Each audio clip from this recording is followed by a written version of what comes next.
Welcome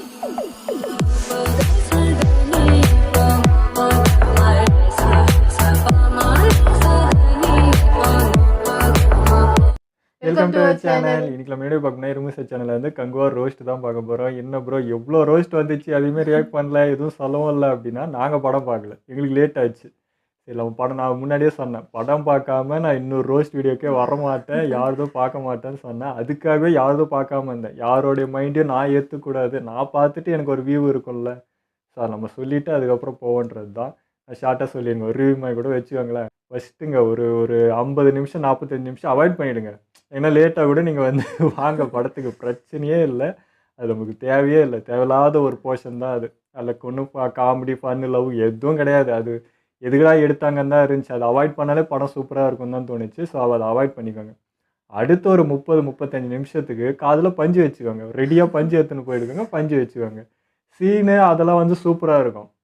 but அது தாங்குற அளவுக்கு நம்ம காது இல்லை, அவ்வளோதான். அந்த சவுண்ட் எஃபெக்ட் மட்டும்தான், அங்கே மட்டும்தான் சொதப்பிட்டாங்கன்னு தான் சொல்ல தோணுச்சு. ஏன்னா அது அவர் எப்படி யோசிச்சாருன்னு தெரியல. எல்லாமே நல்லா இருக்கேன்னு சொல்லிட்டு எல்லாமே வச்ச மாதிரி இருந்துச்சு. சாங்கும் ஹெவி, பேக்ரவுண்ட் மியூசிக் ஹெவி, பின்னாடி அவங்கள அந்த ஊர் மக்களை கத்த விட்டு எல்லாரையும் ஓ ஓன்னு கத்த விடுறது, அதுவும் நல்லா இருந்தால் அதுவும் வச்சிட்டாரு. இங்கே சூர்யா சார் அவருடைய பர்ஃபார்ம் அந்த இதுவுக்கு காட்டுவாசின்றப்போ அப்படி தான் இருக்கணும், ஆக்ரோஷமாக தான் இருக்கணும், அதெல்லாம் கரெக்டாக தான் இருந்தது. ஆனால் அது மூணுத்தையும் மிக்ஸ் பண்ணி வச்சாரு பாருங்க ஒரு 1/2 மணி நேரத்துக்கு தொடர்ந்து. அதுதான் ஜவ்வு கிழிஞ்சிச்சு. ஏதாவது ஒன்று ஒன்றா வச்சுருந்துருக்கலாம். ஒரு போர்ஷனில் சூர்யா தான், அது மட்டும் வச்சுட்டு பேக்ரவுண்டில் அந்த மக்களோட ஆர்ப்பரிப்பு அது மட்டும் இருந்தாலே கரெக்டாக இருந்திருக்கும். அது கூட நான் மியூசிக்கை ஆட் பண்ணுறேன் பாரு அப்படின்னு சொல்லி அந்த மியூசிக்கில் அவரும் வந்து ஓன்னு போட்டு வச்சுக்கிறது தான் வந்து ஓவர்டு ஆயிடுச்சு. அது நம்மளுக்கு காது கிழியுது. எனக்கு பயங்கர இன்டேட்டாக ஆயிடுச்சு, எழுந்து ஓடிடலாமான்னு இருந்துச்சு, அப்படி இருந்துச்சு அந்த சீனு. அது மட்டும்தாங்க பிரச்சனை, வேறு ஒன்றுமே இல்லை. அந்த 1/2 மணி நேரம் மட்டும் அட்ஜஸ்ட் பண்ணி உக்காந்துட்டிங்கன்னா அதுக்கப்புறம் இருக்க 1 மணி நேரம் வந்து சூர்யாவோட ஆக்டிங், விஷுவல் எல்லாமே நல்லா தான் இருந்துச்சு. எனக்கு பிடிச்சிருந்தது. சவுண்ட் இல்லாமல் எல்லாமே கரெக்டாக இருந்தது. அந்த இடத்துல சூர்யா சார் கத்துறப்பையோ வில்லன் கத்துறப்பையோ அவங்களுடைய ஆக்ரோஷத்தை காட்டுறப்போ எதுவுமே டிஸ்டர்ப் ஆகலை. ஏன்னா அங்கே பேக்ரவுண்ட் மியூசிக் இல்லை, எல்லாருமே கத்தலை. அந்தந்த போர்ஷன் மட்டும் இருந்தது, அது கரெக்டாக நீட்டாக இருந்தது. இதையே அந்த 1/2 மணி நேரம் பண்ணியிருந்தா கரெக்டாக இருந்திருக்குங்க. வேறு ஒன்றுமே இல்லை. இவ்வளோதான் அந்த படத்தை நடந்திருக்க ஃபால்ட்டு.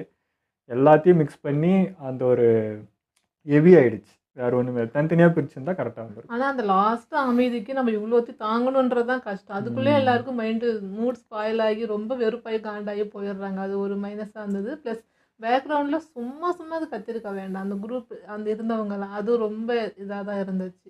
அது கரெக்டாக தான் யோசிச்சிருக்காரு. இப்போ காட்டுவாசி அந்த டைம்னா அவங்க வந்து எப்பயுமே என்கேஜிங்காக இருக்கணும்னா அவங்கள எழுத்தோ வச்சுன்னா அந்த மாதிரி அவங்களுக்கு என்ன என்டர்டைன்மெண்ட் இருக்குது, இந்த மாதிரி கத்திட்டு அவங்களே என்கரேஜ் பண்ணிக்கிறது, அதெல்லாம் கரெக்டாக தான் யோசிச்சிருக்காரு. பட் போட்டு மொத்தமாக போட்டு உழப்பினது தான் தப்பு. தனித்தனியாக காமிச்சு இருந்திருக்கலாம். நாங்கள் அந்த லாஸ்ட் அமைதி எப்படி தெரியுமா இருந்துச்சு, அந்த ஸ்பைடர் படத்தில் எஸ்ஜே சூர்யா அப்படி இனிமையாக கேட்டுட்டு இருப்பாரு, அந்த ஒரு ஃபீலிங் அப்பாடா அப்படிங்கிற மாதிரி இருந்துச்சு அது. ஸோ அந்த சவுண்டு தாங்க, வேறு ஒன்றுமே இல்லை. சாங்காவது மைல்டாக வச்சுருக்கலாம், இல்லை தனித்தனியாக வச்சு. இப்போது ஒன்றும் இல்லை, இப்போ இந்த ஃபைட்டு அவர் வந்து ஆக்ரோஷமாக சூர்யா சார் முடிச்சிட்டாரு, இவங்களாம் கத்தி ஆர்ப்பரிச்சுட்டு முடிச்சிட்டாங்கன்னு முடிஞ்சிச்சா, அந்த இடத்துல சாங் வருது. அதுலேயும் திரும்ப அதே தான், சும்மா கத்தின்னு சும்மா தமாதிமான்னு ஆச்சுட்டா எப்படி எவ்வளோ இன்டேட் ஆச்சு அது எனக்கு. ஏன்டா டே இந்த இடத்துல எதுக்குடா திரும்ப வைக்கிறீங்க, இப்போ தாண்டா அது முடிஞ்சது, திரும்ப அதுலேருந்தே ஆரம்பிக்கிறீங்கடா அப்படின்ற மாதிரி இருந்துச்சு. அதுக்கப்புறம்லாம் ஓகே தாங்க. ஸோ இந்த ஃபஸ்ட்டு ஒரு ஒரு ஒரு 40 நிமிஷம் நம்மளை மொக்க போட்டது ஒன்று, அதுக்கப்புறம் இந்த சவுண்ட் ஒன்று, இது இன்டேட் பண்ணதுனால அந்த லாஸ்ட் 1 ஹவர் நம்மளால் கவனிக்க முடியல. இது நம்மளை போட்டு வாட்டி வதக்கிடுச்சு, அதனால் அது கவனிக்க முடியல. பட் நான் வந்து கொஞ்சம் ரிலாக்ஸ் பண்ணிக்கிட்டு நம்ம நிறைய தாங்கிட்டோம், அதனால் ஓகேன்ட்டு உக்காந்தது. அதில் பிடிச்சிருந்தது சூர்யாவோட பர்ஃபார்ம். அப்புறம் அந்த பையன் பின்னாடியே போனது, அவர் அங்கே எமோஷ்னல் ஆகிறது, அதெல்லாம் நல்லா தான் இருந்தது. ஆனால் அது அந்த ஃபீலிங்குள்ளே எடுத்துகிட்டு போகல. சூர்யா சாரோட பர்ஃபார்ம் மட்டும் நீங்கள் தனியாக பார்த்தீங்கன்னா எனக்கு பிடிச்சிருந்தது. பட் அது கதை கூட அந்த இடத்துல வந்து அவ்வளோ எமோஷ்னல் தேவையில்லைன்னு தோணுச்சு. அது ஒரு மாதிரி ரொம்ப ஓவராக இருந்த மாதிரி ஒரு ஃபீல் கொடுத்துச்சு. நல்லா இருந்தது, ஆனால் அது கதை கூட அது அந்த எமோஷனை எடுத்துகிட்டு போகல, அது கொஞ்சம் டீப்பாக காட்டலன்ற மாதிரி இருந்தது. அந்த பையனோட சைடு அது புரியுது தான், பட் அது வேறு மாதிரி காமிச்சிருக்கலாம், கொஞ்சம் அது சிங்க் ஆகலை, அவ்வளோதான். மிச்சபடி எனக்கு ஓகே தாங்க, பிடிச்சிருந்த வியூவெல்லாம் பிடிச்சிருந்தது. எப்பவுமே ஒரு படத்தில் இந்த மாதிரி ஒரு பல இது எடுக்கணும்னு வச்சுக்கோங்களேன், எப்பவுமே ஹீரோ தான் எல்லாத்தையும் பண்ணுறாரு, எல்லாத்தையும் செய்கிறாரு, வண்டியாலாம் நின்று ஒரு வாரியை தடுத்தார் அப்படின்ற மாதிரி இல்லாமல் கொஞ்சம் அது லாஜிக்காக வச்சார், அது பிடிச்சிருந்தது. ஒரு இடத்துல வந்து பெண்களே வந்து எப்பவுமே பெண்கள் வந்து மாட்டிக்கிட்டாங்க அப்படின்னா வந்து ஒரு ஆண் தான் வந்து அப்படியே சிங்கிளாலாம் அப்படி இல்லாமல் உங்களாலேயும் முடியும் அப்படின்னு அந்த ஒரு போர்ஷன் வச்சுருந்தாங்க, அது எனக்கு பிடிச்சிருந்தது. அதேமாதிரி லாஸ்ட்டில் கிளைமேக்ஸ்லேயும் அந்த வாரில் பார்த்தீங்கன்னா காட்டுக்குள்ளேருந்து காட்டில் இருக்க பலத்தையே வச்சு நம்மளால் வந்து வீழ்த்த முடியும். நான் வந்து அப்படியே எடுத்துட்டு வந்து 100 பேரை வெட்டுறதில்ல. காட்டில் இருக்க பவரே நம்ம யூஸ் பண்ணிக்கலாம் அப்படின்னு சொல்லி ஒன்று யோசிச்சது. அதுவுமே பிடிச்சிருந்தது. அந்த மாதிரி வியூவெல்லாம் பிடிச்சிருந்தது. அதெல்லாம் நியூவாக இருந்தது. சும்மா வந்து ஹீரோயிசம் காட்டாமல் இருந்தது. அது எனக்கு நல்லா தான் இருந்தது. மெயின் விஷயம் சொல்லுப்பா. அந்த முதல்ல அது எப்படி இருந்துச்சு? முதல்ல விஷயம் வந்து எனக்கு பிடிச்சிருந்ததுங்க. அதாவது ஃபர்ஸ்ட்ல இருந்து எல்லாம் கரெக்ட்டா தான் போச்சு. அந்த முதல் சீன் எல்லாருமே சொல்றப்போ, நான் ஒரு மாதிரி அது என்ன சொல்றது? இன்ட்ரெஸ்ட்டேலாம் பார்த்துன்னு இருந்தேன். ஆனா பிடிச்சிருந்தது. ஏன்னா, அது காட்டுன விஷயம் ரொம்ப அழகா விஷுவல் பண்ணியிருந்தாங்க. கிராபிக்ஸ்ன்னு சொல்லவே முடியாது. கிளீனா இருந்தது. ஆனா எங்க சொதப்பிச்சுன்னா, கடைசியா வந்து ஒத்தையில தூக்கி போட்டாரு பாருங்க, அங்க போயிடுச்சு. அவ்வளோ நேரம் நல்லா இருந்தது. ஆமா. அந்த ஒரு சீன்ல கெட்டு போச்சு. இப்படிதான். இதே தான் படம் ஃபுல்லா. எல்லாமே நல்லா தான் இருக்கும். அந்த ஒரு சீன்ல கெடுத்துருவாங்க. அந்த மாரி தான் இருந்துச்சு. இப்ப அந்த நான் சொன்னேன் பாருங்க, அந்த காட்டுக்குள்ள வந்து காட்டோட வலிமையே வச்சு பண்ணிட்டு இருந்தாருன்னு, சூப்பரா போயிட்டு இருந்தது. ஆனா ஒரு அம்புக்கும் பாம்பு விட்டுன்னு இருந்தாரு பாருங்க, அது வந்து இரிட்டேட் ஆயிடுச்சு. எப்புட்றா உனக்கு அது அது ஒரு மாரி அந்த இது அவங்களுக்கு சூப்பரா எடுத்துட்டு போறாங்க. ஒரே ஒரு சின்ன சின்ன விஷயத்துல வந்து அவங்களே அத உடைச்சிடுறாங்க. அட என்னய்யா இது ஏன் வச்சீங்க? கரெக்ட்டாலாம் இருந்துச்சு அப்படின்ற மாரி இருக்கும். அவ்வளோதான். இந்த மாரி சின்ன சின்ன விஷயங்கள் தான். அதெல்லாம் தவிர்த்துட்டு பார்த்தீங்கன்னா, எனக்கு தெரிஞ்சு ஓகே தான். நான் பார்க்கலான்னு தான் சொல்லுவேன். அவ்வளோதாங்க. இவ்வளோத்தையும் பார்க்குற மனதைரியமும், காது பலமும் தான் அதுக்கு தேவை. அதுதான். இப்போ சொல்றாங்க படம் நல்லா இருந்தது. படம் கதை நல்லா இருக்கு. சூர்யா சாரோட ஆக்டிங் நல்லா இருக்கு. பட் அத நம்ம பார்க்க வைக்கிறதுக்கு ஒரு ஒரு ஒரு ஸ்பேஸ் குடுக்கணும்ல. அது கேட்கறதுக்கு ஒரு ஸ்பேஸ் குடுக்கணும்ல. அப்படி இல்லாம பண்ணிட்டு அதுக்கப்புறம் கதை நல்லா இருந்துச்சு. ஏன் இவ்வளோ ஓட்டுறீங்க, அவ்வளோ ஓட்டுறீங்கன்னா, அதையும் நீங்க நிம்மதியா பார்க்க விடல எங்கள. விடல. நிம்மதியா பார்க்க விட்டுருந்தா நல்லா போயிருக்கும். ஆரம்பத்துலேருந்தே கரெக்ட்டா எடுத்துட்டு போயிருந்தா, கொஞ்சம் அந்த சவுண்ட் கம்மி பண்ணிட்டு, கொஞ்சம் அது முன்னாடி இருக்குது. ஏதாவது காமெடி பண்ணலாம் எதிர்பார்க்குறேன். யோகி பாபுலாம் இருக்காருன்றப்போ ம். சுத்தம் எனக்கு அப்படியே வெறுத்துச்சு. என்னய்யா பண்ணுகிறீங்க? சும்மாலாம் காமெடின்ட்டு இந்த போட்டுக்கிறீங்க பாய்ஸ் இது இதுன்னு இந்த டெம்ப்ளேட்லாம் தூக்கி போட்டு இது காமெடினா காமெடி ஆயிடுமா? அப்படின்ற மாரி அது வெறுப்பாயிடுச்சு இப்பலாம். காமெடின்னு ட்ராக் எடுத்தாலே இப்பலாம் எனக்கு ஒரு மாதிரி இது. காமெடின்னு எதனா எடுத்துன்னு வந்துட்டு போறீங்க அப்படின்னு டென்ஷன் ஆகுது. அந்த அளவுக்கு பண்ணிடுறாங்க. அதுதான் விஷயம். அது மட்டும் தான் நம்மள இரிட்டேட் பண்ணிச்சு. வேற ஒண்ணுமே இல்லைங்க. மிச்சபடி எல்லாமே சூப்பரா தான் பண்ணியிருக்காங்க. அதே மாரி கிளைமேக்ஸ்ல வந்து கார்த்தியோட என்ட்ரி அதுவுமே நெறைய பேர் கலாய்ச்சிருந்தாங்க. "என்னய்யா கெட்டப் இப்படி போட்டு வச்சுக்கிறீங்க?" பின்ன அழகாவும் காட்ட முடியும். காட்டுவாசி கூட்டம் அதுல ஒரு பையன் அப்படின்னா, அவனுடைய மகனா எப்படி இருப்பான்? இன்னும் கொடூரமாவும், அது ஒரு மாரி ஆக்ரோஷமா தான் காட்டணும். இவன விட அப்பன விட புள்ள இன்னும் 10 மடங்கு ஒரு மட்டமான, கேவலமான ஒருத்தன நிக்க வச்சா தானங்க அது பவரா இருக்கும். அதனால அப்படிதான் காட்டினாங்க. அது நல்லா இருந்துச்சு. ஆனா நடப்புல இருக்கிற கார்த்தி காட்டுறப்போ எனக்கு சத்தியமா சிரிச்சுட்டேன். குபீர்னு சிரிப்பு வந்துச்சு எனக்கு. ஏன்யா இப்படி பண்ணி வச்சுறீங்க? இப்ப சூர்யாவா அதே மாரி தாங்க எடுத்துட்டு வரீங்க. இது நல்லா வச்சுறீங்க. அதே மாரி கார்த்தியும் இங்க நல்லா எடுத்துன்னு வர வேண்டியது தானே. எதுக்கு அப்படி போட்டு வச்சுக்கிறீங்க? அது வந்து தேவையில்லாத இந்த மாரி இருந்தது. கொஞ்சம் அந்த மாரி அதான் சொன்னேன். அவங்களே கரெக்ட்டா பண்றாங்க. திரும்ப அவங்களே சொதப்பிடுறாங்க. அந்த மாரி இருக்கு. அதே மாதிரி கணிப்பும் பார்த்தீங்கன்னா, முன்னாடி தெரிஞ்சது. இதான் நெக்ஸ்ட் நடக்கும். அது வந்து காட்டிர்றாங்க. ஸோ அந்த ஒரு விஷயமும் கூட. அது வந்து ஒரு சர்ப்ரைஸாவோ, இது நெக்ஸ்ட் என்ன நடக்க போகுதுன்ற அந்த ஒரு இது இல்ல. ஏன்னா நம்ம பாகுபலி அது இதுன்னு இப்ப இந்த போர் இதுவெல்லாம் பார்க்குறப்போ, இதான்ப்பா ம். நெக்ஸ்ட் நடக்க போகுது, இப்படி நடக்க போகுது. அந்த தெரிஞ்சது முன்னாடி. அது ஒரு விஷயம். ஏதாவது ஒரு சஸ்பென்ஸா ஒண்ணு காட்டுற மாரி, இது நெக்ஸ்ட் என்ன நடக்க போகுதுன்னு நமக்கு தெரியாத மாரி இருந்தா, அதுவும் நம்மள என்கேஜிங்கா வச்சிருக்கும். அதுவும் இல்லன்றதுனால, மேபி இது ஒரு சராசரியா நமக்கு தெரியுது. மிச்சபடி நீங்க சூர்யாவ பெர்ஃபார்ம் பார்க்கணும், இல்ல ஒரு புது இதுவா பார்க்கணும்னா பார்க்கலாம். எனக்கு லைட்டா வந்து 1000ல் ஒருவன் பார்த்த ஃபீல் தான் இருந்தது. நான் வந்து இது புதுசு, அப்படியே காணாது கண்டுட்டேன் அப்படிலாம் சொல்லவே மாட்டேன். எனக்கு 1000ல் ஒருவன் பார்த்த ஒரு ஃபீல் தான் இருந்தது. புதுசான ஒரு கதைய பார்த்தேன் அப்படின்ற ஃபீல் இல்ல. ஆனா, லாஸ்ட் 1 ஹவர் மட்டும் நான் பார்ப்பேன்ப்பா. எனக்கு திரும்ப இட்டுன்னு போய் நீங்க உட்கார வச்சு பாருன்னா, நான் ஒரு 3/4 மணி நேரம் கழிச்சு தான் படத்துக்கு வருவேன். லாஸ்ட் மட்டும் பார்ப்பேன்னு தான் சொல்லுவேன். அவ்வளோதான். அதே மாதிரி பார்ட் 2க்கு நீ வெயிட் பண்றியா ப்ரோ? உனக்கு வந்து அது நம்பிக்கை இருக்கான்னா, எனக்கு வந்து ஒரு 50, 50 சொல்லலாம். எனக்கு கொஞ்சம் நம்பிக்கை இருக்கு. ஏன்னா, இதுக்கப்புறம் தான் இன்னொருத்தன் ஒரு அரக்கன் வரான்றப்போ, அது கொஞ்சம் நீட்டா போகும். இது கொஞ்சம் ம். வழி மாறி போயிடுச்சு. இந்த பையன் வந்ததுனால இது வழி மாறி போயிடுச்சு. இழுத்து விட்டு நீ பாட்டுக்கு உன் வேலைய பார்க்குற. அப்படி ஒரு மாரி சொதப்பிக்கிச்சு இது. பட் 2ல வந்து நான் எதிர்பார்க்குறேன். கார்த்தி அந்த பக்கம் ஒரு வலிமை, இந்த பக்கம் இவரு இந்த பையன் கொண்ட இந்த கோவம், இது 2ம் சேர்ந்து அங்க ஒரு ஆக்ரோஷம் இருக்கும். அது மேபி அ நல்லா எடுத்தா நல்லா போகும் இந்த சவுண்ட் எஃபெக்ட்லாம். இப்ப என்னன்னா மைனஸ்ன்றது அவருக்கு தெரியும். அதெல்லாம் இல்லாம நீட்டா அந்த கதைக்குள்ள எடுத்துட்டு போய் ஒண்ணு பண்ணா மேபி 2 வந்து நம்மள கொஞ்சம் கவரும்னு எனக்கு ஒரு நம்பிக்கை இருக்கு. அவ்வளோதான். ஆமா. இது அவருக்கு ஒரு ப்ளஸ் தான். ஏன்னா ஃபர்ஸ்ட்லேயே நம்ம என்னென்ன அதான் மைனஸ் என்னென்னன்னு பார்த்துட்டாரு. எத எத மாத்திக்கலாம். எது இப்போ ஆடியன்ஸ் பேசுனாங்கன்னு மொதற்கொண்டு நல்லா அனலைஸ் ஆயிருப்பார்ல. இப்போ அதில பக்காவா சூப்பராவே அவரு குடுத்துரலாம் ஆனா. ஸோ இங்க ஒரு வில்லன கொல்றப்போ, இங்க நடப்புலயே ஒரு வில்லன இது பண்ணி ஒண்ணு பண்ண மாரி, அதே மாரி இங்கேயும் அதேதான். லாஸ்ட் இங்க வந்து இந்த லேப்ல இங்க ஃபைட் நடக்கிறப்போ அங்கேயும். 2 ஒரு ஒரு இதுல காட்டுனாங்க அப்டின்னா, நல்லா தான் இருக்கும். ஆனா இங்க சூர்யாவ தனியா காட்டி ஒண்ணு பண்றாங்க இல்லையா? அது மட்டும் தான். அது நடப்புல கொஞ்சம் மிஸ் ஆகுது. நிறைய இருக்குங்க. நான் விஷுவலாக சொன்னேன்னா எல்லாம் எங்கெங்கேயோ பார்த்த சீன்லாம் ஞாபகம் வருது. எனக்கு வந்து ஃபாஸ்ட் அண்ட் ஃபியூரியஸ் அது இதுன்னு எல்லாம் மிக்ஸ் பண்ணி உள்ளே போட்ட மாதிரி தான் இருந்துச்சு. சில அனிமைலாம் கூட எனக்கு ஞாபகம் இருந்துச்சு. ஓ இது இங்கேருந்து எடுத்திருக்கீங்களா அப்படின்ற மாதிரி இருந்துச்சு. ஸோ அந்த மாதிரி தான் மிக்ஸ்டாக இருந்தது.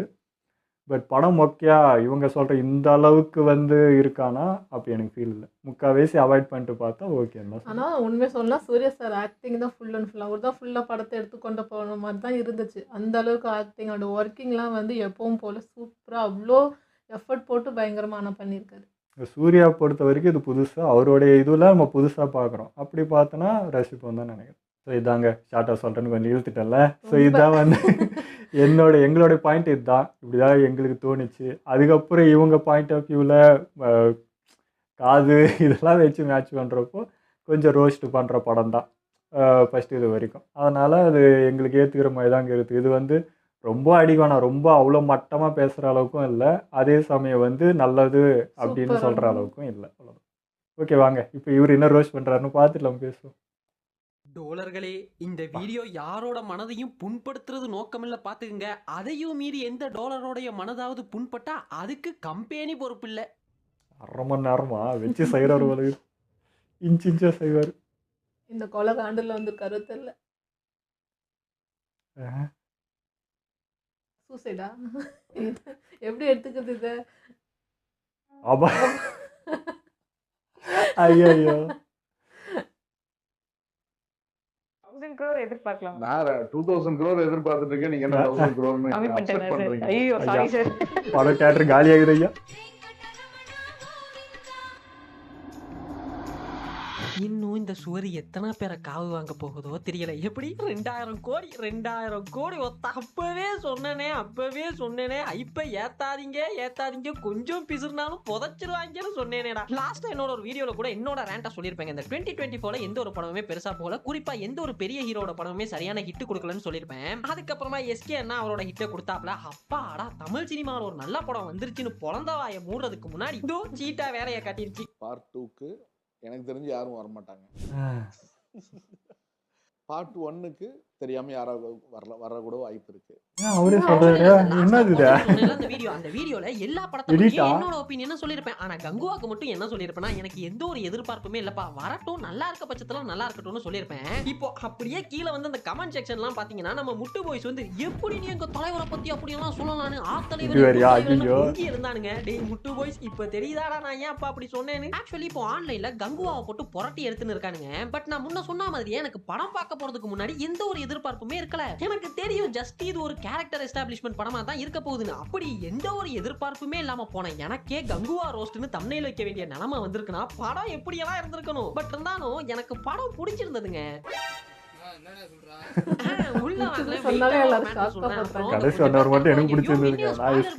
கதைய சொல்ற அத்த சொல்ற இத்த சொல்றேன்னு கிளம்புறவனா இத்தோட வீடியோ மூடிட்டு போயிருங்க. ஏன்னா கதை இருக்க போகுது, ஸ்பாய்லர் இருக்க போகுது, எல்லாமே இந்த வீடியோல இருக்க போகுது. ஏன்னா படம் பார்த்த என்னோட ரேண்ட தான் கேட்க போறீங்க. அப்போ ஆரம்பிக்கலாங்களா? நானே ஒரு 2 ஸ்பாய்லர் பண்ணிட்டு நினைக்கிறேன்.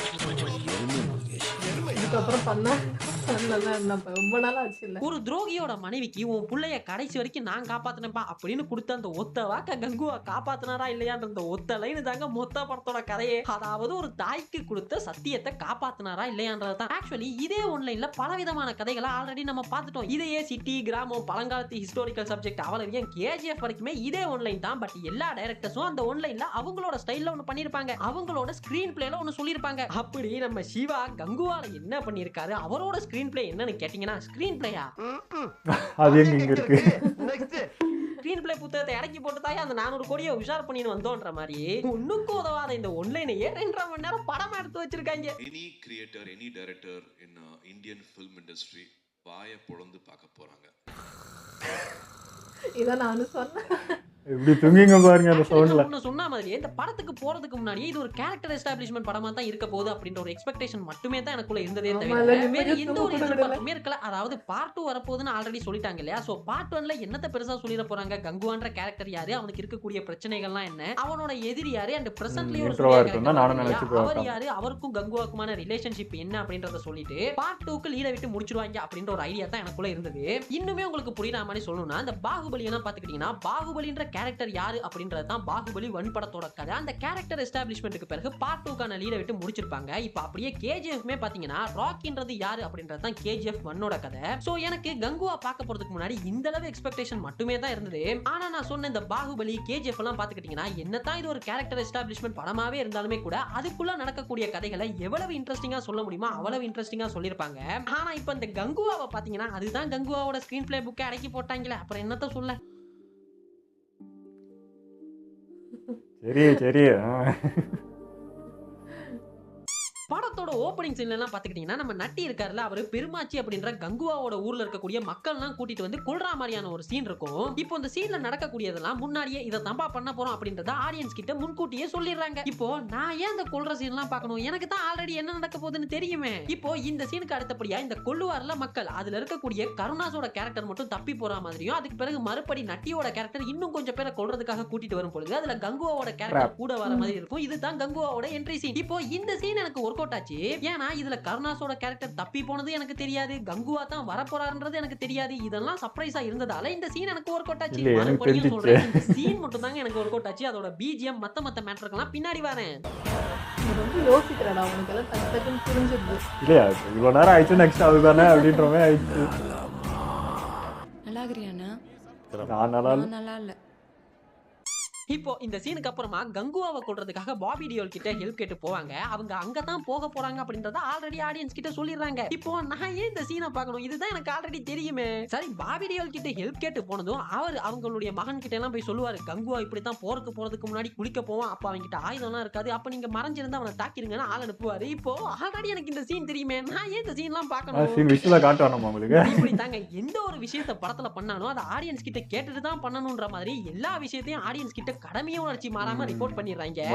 நம்ம ஏன்டா இந்த சீனை பார்க்கணும், நாங்க ஏன்டா அந்த சீனை பார்க்கணும், நம்ம ஏன்டா அதை பார்த்து தொலையணும் அப்படின்ற மாதிரி கிளைமேக்ஸ் வரைக்குமே கூட்டிட்டு போய் கிளைமேக்ஸ் பண்ணிருப்பாங்க. அதாவது நம்ம கங்குவா இருக்கார்ல, அவரோட மக்கள்லாம் பிரிஞ்சு ஒரு காட்டுல போய் இருப்பாப்ல. அப்ப இந்த பாபி டியோல் அவரோட படைகள்லாம் கூட்டிக்கிட்டு கங்குவாவோட ஊர் அழிக்கிறதுக்காக கிளம்புவாப்ல. அப்போ அந்த கங்குவா இருக்கார்ல காட்டு பக்கம், அந்த பக்கமா நிறைய வெளிச்சம் தெரியும். சோ அவரோட படைகள்லாம் அங்க பாருங்கப்பா நம்ம வாரோன்றதை தெரிஞ்சுக்கிட்டு கங்குவாவோட மக்கள்லாம் கங்குவாவோட போய் அந்த காட்டுல ஒளிஞ்சிருக்காங்க, படையெல்லாம் அந்த பக்கம் இருப்புங்கடா. இதுல ஹைலைட்டே என்னன்னா அந்த காட்டுக்குள்ள இருக்கிறது கங்குவா மட்டும் தான், அவரோட ஊர் மக்கள்லாம் இன்னும் ஊர்ல தான் இருக்காங்கன்றத ஆல்ரெடி ஆடியன்ஸ் கிட்ட சொல்லிட்டாங்க. இப்போ நாங்க ஏன்டா அந்த சீனை பார்க்கணும், காலாகாலமா தமிழ் சினிமால ஹீரோக்கும் வில்லனுக்கும் சண்டைனாலே அந்த ஹீரோ தான் ஜெயிப்பாருன்றது நேத்து பிறந்த குழந்தைக்கு கூட தெரியுமே. ஓட்டு கேட்டு ரோடு ரோடா போய் நம்ம நிக்காத வடலாம் கேட்க சொன்னீங்க. பட் அந்த பையனை வந்து அப்படி விட்டுருவான்றது நானும் விழுந்து எந்திரிச்சேன். ஆனா 39 ஓட்டை வாங்கிட்டு பெட்டியே திட்டி போயிருவாங்க, பெட்டியே திட்டி போயிருவாங்க. ராத்திரி பூரா தூக்கு விடாம அடிச்சு டார்ச்சர் பண்ணுங்க பாரு. இதெல்லாம் கஷ்டமா தான். அது மட்டும் என்னால தாங்க முடியலடா. எப்படி இந்த சூர்யா அது கூட பரவாயில்லடா விடுறா. 39 ஓட்டை வாங்கிட்டு அப்படி ஊரா கூட்டு போய் இப்படி ஆட வச்சு இப்படி எல்லாம் ப்ரொமோஷன் பண்ணா கஷ்டம். வேளாவது பேசாம இருக்கணும் யாரும். அது ரிசல்ட்டுக்கு முன்னாடியே ஓட்ட வச்சுக்க பாரு. இப்படி நாங்க ஏன்டா இந்த சீன்லாம் பார்க்கணும், 2 மணி நேரம் படத்தை பார்த்ததுல வெறும் 2 சீன் தாங்க எனக்கு ஒர்க் அவுட் ஆச்சு. ஒண்ணு நான் அந்த சொன்னேன்ல கங்குவாவோட என்ட்ரி சீன், அப்புறம் அந்த கங்குவாவோட ஊர்ல இருக்கக்கூடிய பெண்கள்லாம் தனியா போய் வில்லன் கிட்ட மாட்டிப்பாங்க. சோ அவங்க எல்லாம் வச்சு ஒரு ஆக்ஷன் சீன் பண்ணிருப்பாங்க. இப்படி இந்த 2 சீன் மட்டும் தாங்க எனக்கு ஒர்க் அவுட் ஆச்சு. ஏன்னா லிட்டரலி இந்த மொத்த படத்துலயே இந்த 2 சீன் மட்டும் தான் ஆடியன்ஸ் கிட்ட சொல்லாம பண்ணிருப்பாங்க. நீங்க வேணா மறுபடி கூட போய் அந்த படத்தை பாருங்க, இந்த 2 சீனை தவிர மிச்ச எல்லாத்தையும் ஆடியன்ஸ் கிட்ட சொல்லிட்டு தான் பண்றாங்க. சிவா அங்கிள் இந்த இருக்குமே தெரியுமா அங்கிள், சீன்ஸை சஸ்பென்ஸா காட்டுறது, ட்விஸ்டோட காட்டுறதுலாம் ஒன்று இருக்கே தெரியுமா? ஏன்னா நீங்க தான் கோல்டு மெடலிஸ்ட் ஆச்சே. சிவா வந்து ஃபிலிம் இன்ஸ்டியூட்ல சினிமாட்டோகிராஃபில கோல்டு மெடலிஸ்ட்ங்க அப்படிங்கிறார்.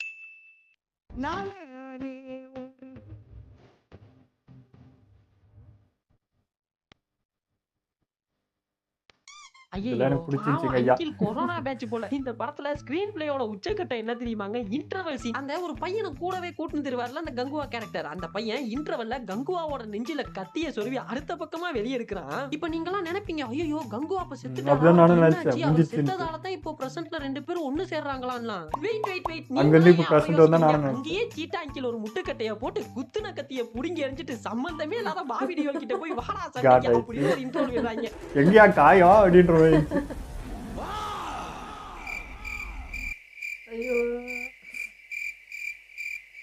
விட்டு விளையாட்டு கிண்டி விட்டுட்டு போய் எனக்கு புரியல. இப்போ கத்தி குத்து வாங்கின சூர்யா உயிரோட இருப்பாரா இல்லையான்னு இன்டர்வல்ல பதட்டத்தோட உட்கார்ந்திருக்க ஆடியன்ஸ் வேணுமா, இல்ல ஹீரோ வில்லனை சண்டைக்கு கூப்பிடுறாரு, எப்படியும் கிளைமேக்ஸ்ல ஹீரோ வில்லனை கொல்லாதானே போறாரு அப்படின்னு யூசுவல் தாட்ஸோட இன்டர்வல்ல உட்கார்ந்திருக்க ஆடியன்ஸ் வேணுமா? இல்ல எனக்கு புரியலன்றேன். யோ ஸ்கிரீன் பிளேன்ற ஒண்ணு நேத்துல தான் கத்துக்கிட்டவன் கூட இன்டர்வல்ன்றது கிறிஸ்பா இருக்கணும்னு தான் யோசிப்பாங்க. ஒரு படத்துக்குங்க ஸ்டார்டிங் இன்டர்வல் கிளைமேக்ஸ் தான் படத்தோட உயிர் நாடின்னு சொல்லுவாங்க. யோ சீட்டா நீ இந்த மூணையும் புடுங்கி எறிஞ்சிட்டு தான் படமே எடுக்க ஆரம்பிச்சிருக்கேன்னு நினைக்கிறேன். எப்படி விளங்கும் இதெல்லாம்? ஒரு படத்தோட நிறுத்தாம அரைச்ச மாவி அரைச்சு திரும்ப திரும்ப கொடுத்தா எவன்டா வந்து பாப்பான்?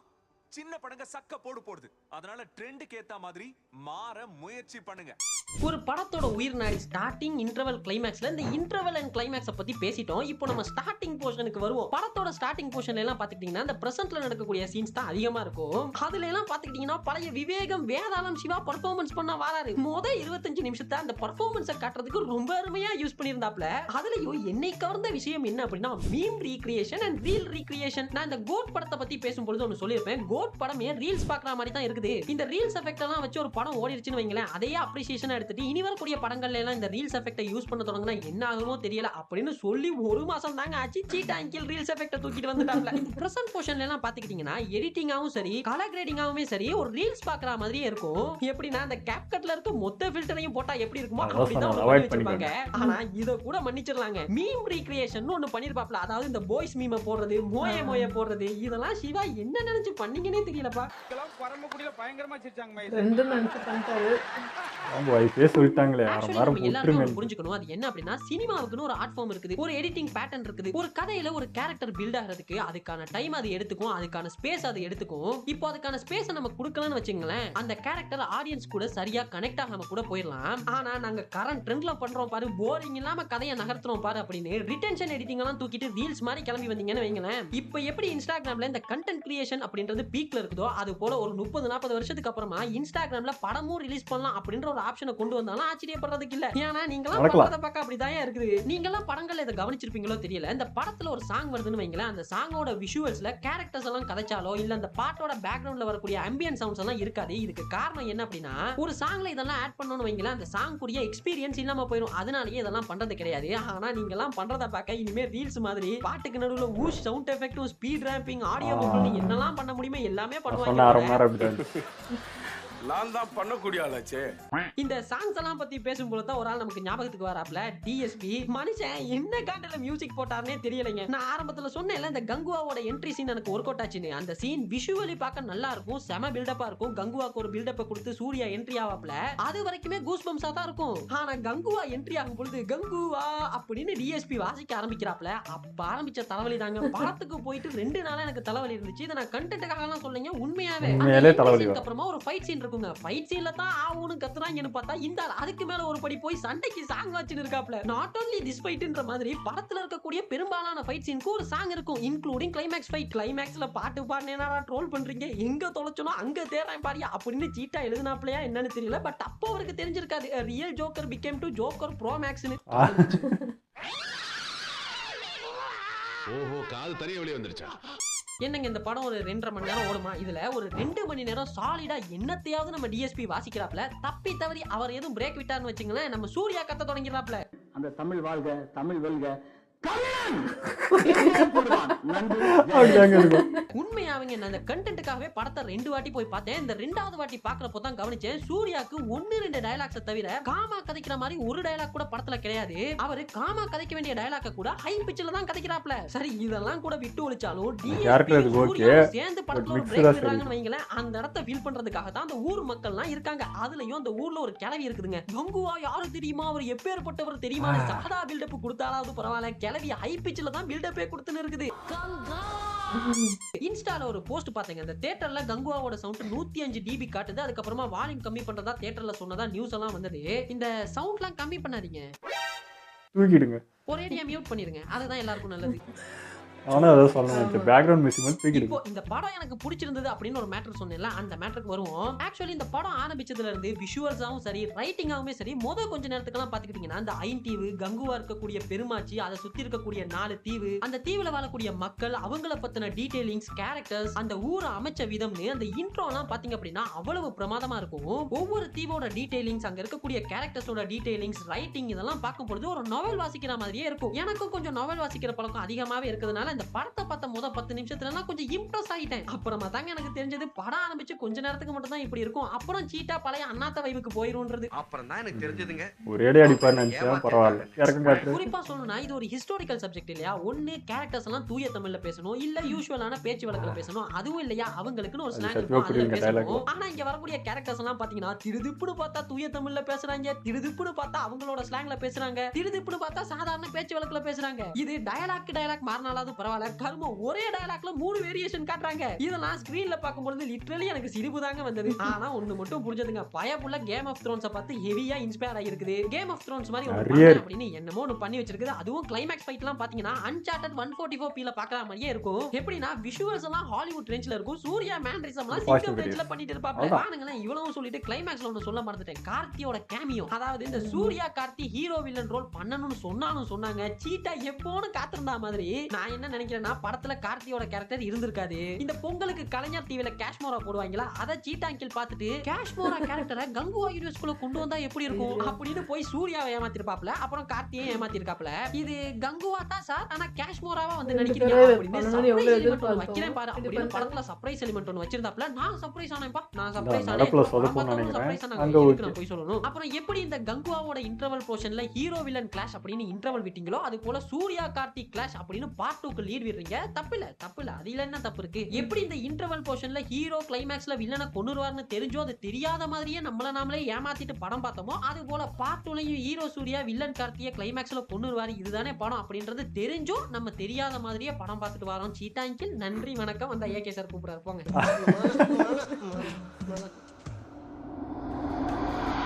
இதெல்லாம் போக படத்துல ஒரு சில கேள்வி எல்லாம் இருக்குதுங்க. அதெல்லாம் என்ன அப்படின்னா, கங்குவா கத்தி எடுத்து வில்லனுங்கெல்லாம் தடவுனாலே செத்து போயிடுறாங்க. ஆனா கங்குவாக்கு அந்த பையன் நெஞ்சில விட்ட கத்திய கொஞ்சம் பின்னாடி பக்கமா வெளியே எடுக்கிறானே, ஆனா அவருக்கு ஒண்ணுமே ஆக மாட்டேங்குது. அது ஏன்? அது போல இந்த பிரசன்ட்ல இருக்க சூர்யா கேரக்டரை எத்தனை பேர் எத்தனை வாட்டி சுட்டாலும் ஒண்ணுமே ஆக மாட்டேங்குது. புல்லட்டை வாங்கிட்டு ஓடுறாரே, அவர் யாரு? இமோட்டலா சுட்டாங்க மேல குண்டு பழையது வேற, பட் இப்ப நடப்புல இருந்து படத்துல வரக்கூடிய கேரக்டர்ஸ்க்கெல்லாம் கண்ணுல பூ விழுந்திருக்கே, அவங்க எல்லாம் டாக்டர் கிட்ட போக மாட்டாங்களா? ஒரே ஒரு சாங்க்கு மட்டும் கூட்டிட்டு வந்த திஷா பட்டானி அக்காக்கு இன்னுமே கூட 3Dல ஒரு சாங் கொடுத்திருக்கலாமே, கொடுக்கலையே. அது ஏன்? அந்த படத்தோட ஓபனிங் சீன் கோவால நடக்கிற மாதிரி காட்டுறீங்க, ஆனா வார கேரக்டர்ஸ் எல்லாம் வாயில பீடா போட்ட மாதிரி கதைக்கிறாங்களே, அவங்க எல்லாம் என்ன வடக்கன்ஸா? அந்த பையன் என்னென்னமோ மேஜிக் காட்டுறானே, அவனை வச்சு என்னதான் அந்த ரிசர்ச் லேப்ல பண்ணாங்க? இப்படி பல கேள்வி எல்லாம் பாட்டுல தான் வர எல்லாம் சொல்லிடுவாங்க. வீட தெரியல. உங்களுக்கு எதுவும் தெரிஞ்சு அப்படின்னா கமெண்ட்ஸ்ல சொல்லிருங்க.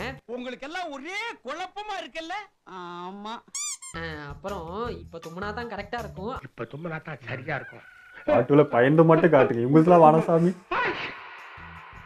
அதாவது இப்ப என்னதான் அந்த கங்குவாவை ஆன்லைன்ல போட்டு அந்த புரட்டி எடுத்தாலும் கங்குவா ஏன் நம்ம எல்லாருக்கும் மொக்கையா தோணுது அப்படின்றதான் இப்போ நாங்க பார்த்தோம். சோ இப்போ நம்ம என்ன பண்ண போறோம்னா ஸ்டோரியில கரெக்ஷன் பண்ண போறோம். அதாவது கங்குவாவுடைய எக்ஸிஸ்டிங் கதையை அப்படியே வச்சுட்டு அதுல எந்தவித மாற்றமும் பண்ணாம ஜஸ்ட் ஸ்கிரீன் பிளேயை மட்டும் மாத்தி படம் இப்படி வந்திருந்தா நல்லா இருந்திருக்கும் அப்படின்னு என்னோட வெர்ஷன் ஆஃப் கங்குவாவை தான் நான் சொல்ல போறேன். சூப்பர். நான் ரோஸ்ட் மாதிரி எவ்வளவு பண்ணிட்டேன்னு நினைச்சேன். ஓபன் பண்ணா 2024ல கதை ஆரம்பமாகுது. ரஷ்யாவில் இருக்கக்கூடிய ஒரு ரிசர்ச் சென்டர்ல சின்ன பசங்களோட பிரெயின் எல்லாம் ஸ்டிமுலேட் பண்ணி இல்லீகலா ஒரு ரிசர்ச் பண்ணிட்டு இருக்காங்க. அங்க இருக்கக்கூடிய பசங்களுக்கெல்லாம் பாத்தீங்கன்னா அவங்களோட பிரெயினை வச்சு எதை வேணாலும் கண்ட்ரோல் பண்ணலாம், உலகத்தோட எந்த ஒரு மூலையில இருக்கக்கூடிய எந்த விஷயத்தையும் தெரிஞ்சுக்கலான்ற மாதிரி அவங்களோட பிரெயின் பவர் இருக்குது. இப்போ அங்க இருந்து ஒரு பையன் தப்பிக்கிறான். தப்பிக்கக்கூடிய அந்த பையனை அங்க இருக்கக்கூடிய செக்யூரிட்டிஸ் எல்லாம் துரத்த ஆரம்பிக்கிறாங்க. அப்ப அந்த பையன் அந்த பக்கமா வரக்கூடிய ஒரு ட்ரெயின்ல ஏறி தப்பிக்கிறான். அப்படி தப்பிக்கக்கூடிய அந்த பையனுக்கு ஒரு சில நினைவுகள்லாம் வருது. அந்த நினைவுகள் அவனை ரொம்பவே டிஸ்டர்பும் பண்ண ஆரம்பிக்குது. அப்போ இன்டர்கட்ல கங்குவாவோட போர்ஷன்ஸ் எல்லாம் ஃபாஸ்டா வந்து போகுது. அந்த நினைவுகள்லாம் அந்த பையனை ரொம்பவே டிஸ்டர்ப் பண்றதால அந்த ட்ரெயினோட வால்ஸ்ல கங்குவாவை ஸ்கெட்ச் பண்ண ஆரம்பிக்கிறான். அங்க போடுறாங்க டைட்டில்,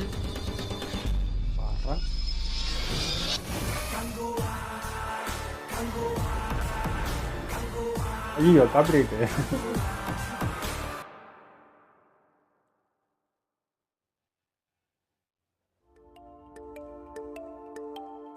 டைட்டில் முடிஞ்சதுக்கு அப்புறமா இந்த ரிசர்ச் சென்டர்ல இருக்கவங்கலாம் தப்பி போன அந்த பையன் கோவால இருக்கிறத தெரிஞ்சுக்கிட்டு கோவால இருக்க சிட்டுன்ற கேங்ஸ்டர் கிட்ட அந்த பையனை பிடிக்கிற பொறுப்பை ஒப்படைக்கிறாங்க. இதுக்கு பேரலா பாத்துக்கிட்டீங்கன்னா பிரசன்ட்ல இருக்கக்கூடிய சூர்யா கேரக்டரையும் இன்ட்ரோடியூஸ் பண்றாங்க. அவனோட பேரு பிரான்சிஸ். இவங்க யாருன்னு பாத்துக்கிட்டீங்கன்னா பவுண்ட் ஹண்டர்ஸ், அதாவது போலீஸாலேயே பிடிக்க முடியாத கிரிமினல்ஸ் எல்லாம் இவங்க பிடிச்சி தருவாங்க. இப்போ இந்த பிரான்சிஸ்க்கு ஒரு ப்ராஜெக்ட் வருது, என்னன்னா சிட்டுவை பிடிக்கணும்னு. சோ சிட்டு ஒரு பிரைவேட் ஷிப்ல இருக்கிறத தெரிஞ்சுக்கிட்டு பிரான்சிஸ் அங்க போறான். ஆனா அங்க போய் பார்த்தா ஆல்ரெடி சிட்டுவை யாரோ கொன்னு இருக்காங்க.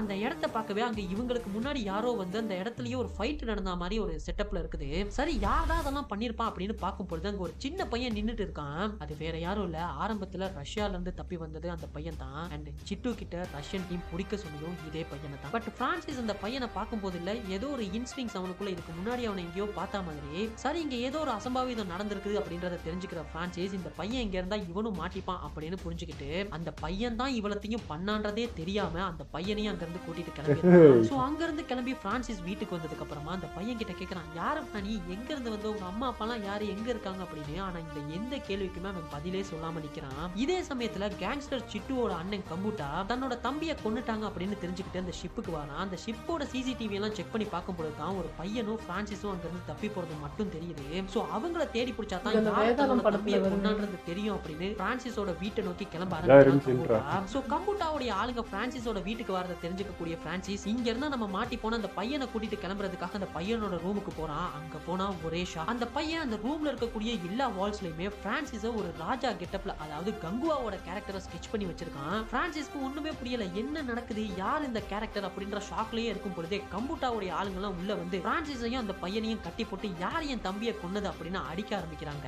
அப்படி அடிக்கும் பொழுதே ஹெலிகாப்டர், மிலிட்டரி வெஹிக்கிள்னு இன்னொரு கேங் வந்து இறங்குறாங்க. அது வேற யாரும் கிடையாது, அந்த ரஷ்யன் செக்யூரிட்டிஸ் தான். அவங்க உள்ள இறங்கி கம்புட்டாவை கொன்னுட்டு அந்த பையனையும் கொல்றதுக்காக போறாங்க. அப்போ பிரான்சிஸ்க்கும் அவங்களுக்கும் ஒரு சண்டை நடக்குது. அந்த சண்டையில அந்த கேங் அந்த பையனை சுட வரும் பொழுது நடுவுல பிரான்சிஸ் பாஞ்சி காப்பாத்துறான். ஆனா அவங்க சுட்ட புல்லட் பிரான்சிஸ் மேலேயும் பட்டுறது, அந்த பையன் மேலேயுமே பட்டுறது. ரெண்டு பேருமே மயக்க நிலைக்கு போறாங்க. அண்ட் அந்த கேங்கும் அவங்கள சுத்தி வளைச்சிடுறாங்க. அப்போ அந்த பையனோட கையும் பிரான்சிஸோட கையும் ஒன்னா பிடிப்படுது. ஒரு கரண்ட் ஷாக் அடிச்ச மாதிரி வருது ஃபிளாஷ்பேக். நல்லா இருக்கு ஐயா அது. பயங்கரமா யோசிக்கிறாரு. இந்த தெலுங்கு படத்துல ஒன்று வரும், ஹீரோயினை டச் பண்றப்போ ஃபிளாஷ்பேக். ஒரு க்ளோஸ் இருக்குது. பின்னாடி பின்னாடி போய் ஒரு வைட் ஆங்கிளுக்கு போகும் பொழுது பிரான்சிஸ் கங்குவாவா இருக்கான். அவனோட நெஞ்சில ஒரு கத்தி பாஞ்சிருக்குது. அவன் கீழே கிடக்குறான். அங்க ஒரு சண்டையே நடந்துட்டு இருக்குது. தூரத்துல பார்த்தா அந்த சின்ன பையனுமே கூட ஓடிட்டு இருக்கான். அவனையும் ஒரு சிலர் துரத்திட்டு இருக்காங்க. கங்குவாவையும் கொல்றதுக்காக வராங்க. கங்குவாக்குள்ள இருக்க பிரான்சிஸ்க்கு ஒண்ணுமே புரியல. அடிப்பட்ட கங்குவா ஒரு மாதிரி எழுந்து அங்க சண்டை செய்யறான். அங்க இருக்க எல்லாரையுமே அடிச்சு போட்டுட்டு அந்த பையனை கொல்ல வந்தவங்களையும் அடிச்சுட்டு அங்க இருந்து தப்பி அந்த பையனோட காட்டு பக்கமா ஓடி ஒளியறான். இப்போ கங்குவாக்குள்ள ஒண்ணுமே புரியல, என்ன நடக்குது, நம்ம எல்லாம் எப்படி இங்க வந்தோம், இந்த கேரக்டர் யாருன்னு ஒண்ணுமே புரியல. அப்ப அந்த பையன் கிட்ட கேக்குறான், நான் யாரு, இந்த கேரக்டர் யாரு, நம்ம எல்லாம் எப்படி இங்க வந்தோம், இதெல்லாம் எப்படி நடந்துச்சுன்னு சொல்லுன்னு. ஆனா அந்த பையன் ஒண்ணு தான் சொல்றான், நீங்க ஊர் மக்களை காப்பாற்ற வேண்டி இருக்குது, நீ என் கூட இருக்காத, நீ போ அப்படின்னு சொல்லிடுறான். கங்குவா திரும்ப திரும்ப இதை கேட்க அந்த பையன் இதை மட்டும் தான் ரிப்பீட்டடா சொல்லிட்டே இருக்கான். அப்போ திடீர்னு ஒரு அம்பு வந்து பாயுது. அது கங்குவா மேல லேசா பட கங்குவா அப்படியே மயங்குறான். அந்த மயக்கத்திலேயே பார்க்கும் பொழுதே அந்த பையன் தப்பி ஓடுறான். கங்குவாவையும் ஒரு டேங்க் தூக்கிட்டு போகுது. இப்போ கங்குவா கண்முழிக்கிறான். பார்த்தா அவன் ஒரு ட்ரைபல்ஸ் கூட்டமே சூழ்ந்து நிக்கிறாங்க. அவனுக்கு ஒண்ணுமே புரியல, நான் யாரு, எப்படி இங்கெல்லாம் வந்தேன் அப்படின்னு. ஆனா கங்குவா கண்முழிச்சது அந்த கூட்டமே கொண்டாட ஆரம்பிக்கிறாங்க. இதுல கங்குவாக்கு ஒண்ணுமே புரியல. அவன் கேட்கறான், நான் யாரு, எனக்கு ஒண்ணும் புரியல, நான் எப்படி இங்க வந்தேன்னு. ஆனா அந்த ட்ரைபல்ஸ் கூட்டமே கங்குவாக்கு அடிப்பட்டதால பழசெல்லாம் மறந்துட்டான் அப்படின்ற மாதிரி புரிஞ்சுக்கிறாங்க. சோ அவனுக்கு நெஞ்சில அடிபட்டு இருக்குதுல, அதுக்கான மருந்தை மட்டுமே கொடுக்க ஆரம்பிக்கிறாங்க. இப்படியே கொஞ்சம் நாட்கள். அப்படி ஒரு சமயம் கங்குவா செலுமாரா அப்படின்ற கருணாசோட கேரக்டர் கிட்ட தான் யாரு அப்படின்றத கேட்டு தெரிஞ்சுக்கிறான். ஐன் தீவு அப்படின்ற 5 தீவுகளை உள்ளடக்கிய பகுதிகளில் பெருமாச்சி அப்படின்ற தீவு போர் செய்யறது மட்டுமே தொழிலா வச்சிருக்காங்க. அந்த தீவோட தலைவனோட மகன் தான் கங்குவா. அப்படி ஒரு சமயம் ரோமானியர்களோட படைகள் போர் தொழில் பழகணும் அப்படின்றதுக்கு ஒரு இடம் தேடிக்கிட்டு இருக்காங்க. அதுக்கு அவங்க தேர்ந்தெடுக்கிற இடம் தான் பெருமாச்சி. சோ அங்க இருக்கக்கூடிய மக்கள்லாம் அழிக்கணும் அப்படின்னு திட்டம் போடுறாங்க. அதுக்காக அதுக்கு பக்கத்து தீவுல இருக்கக்கூடிய கொடுவன் அப்படின்ற கேரக்டரையும் அனுப்புறாங்க. அவனுமே அங்க போய் அங்க இருக்கக்கூடிய மக்களுக்கெல்லாம் துரோகம் பண்ணி அங்க இருக்கக்கூடிய 100 பேரை கூட்டிட்டு வந்து கொன்னுறான். இதை தெரிஞ்சுக்கக்கூடிய கங்குவாவும் பெருமாச்சியோட மக்களும் அவனுக்கு தண்டனையா நெருப்புல அவனை வச்சு எரிச்சு மரண தண்டனையை கொடுக்கறாங்க. அண்ட் அந்த ஊர் மக்கள்லாம் அவனோட ஃபேமிலியுமே சாகணும் அப்படின்னு விரும்புறாங்க. ஆனா இதுக்கு கங்குவா தடையா இருக்கான். அவன் செஞ்ச தப்புக்கு அவன் மட்டுமே செத்தா போதுமானது, அவனோட ஃபேமிலி எல்லாம் சாக தேவையில்ல அப்படின்னு வாதாடுறான். அப்போ கொடுவனோட மனைவி தன்னோட மகனை கங்குவா கிட்ட ஒப்படைச்சு இனிமே இவனை நீ தான்ப்பா பாத்துக்கணும் அப்படின்னு சொல்லிட்டு தன்னோட கணவனோடைய உடன்கட்டை ஏறிடுறாங்க.